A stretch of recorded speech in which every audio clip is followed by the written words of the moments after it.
आज ये गोष्ठी जो है द्रौपदी ट्रस्ट की ओर से आयोजित की गई है, उसके लिए नीरा मिश्रा जी को साधुवाद। एक्चुअली कालक्रम और पुरातत्व ये दो ऐसे स्तंभ हैं जो साथ साथ चलते हैं, और यही हमारी सबसे बड़ी एक, जो कहता हूँ मैं, हमारे देश में सबसे बड़ी कमी यही है, इन दोनों को कैसे मिलाया जाए।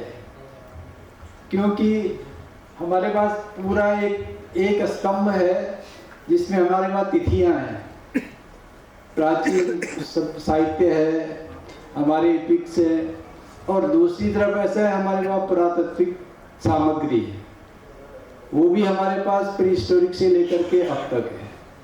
अभी दोनों का सामंजस्य सबसे महत्वपूर्ण है। हम कहते हैं महाभारत हुआ, पर हमारे पुरातत्व में किस काल में, किस स्तंभ के किस तल पे ये हुआ, वो बहुत जरूरी काम है। और इसमें मुझे लगता है सभी जब बैठेंगे तभी कुछ समस्या का समाधान हो सकता है। नहीं तो हम दुविधा में हैं उस काल को कहाँ ले आया जाए, जिसको हम प्रोटो हिस्ट्री कहते हैं उसमें, या जिसको हम अर्ली हिस्ट्री कहते हैं उसमें, क्योंकि दोनों ऐसे ही हैं।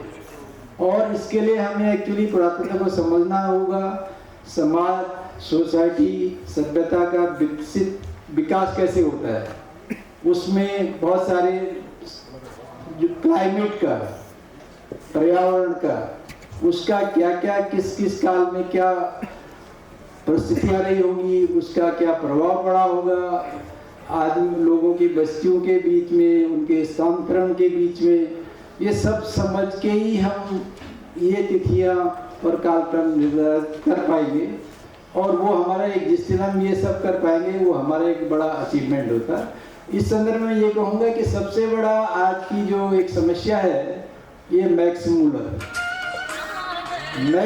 की डेट को एक्चुअली हम इतनी गांठ बांध चुके हैं, तो मैं कई बार मेरे मन में उठता है कि मैक्स मूलर हड़प्पा सभ्यता के ज्ञान के बाद होता तो क्या परिस्थिति होती।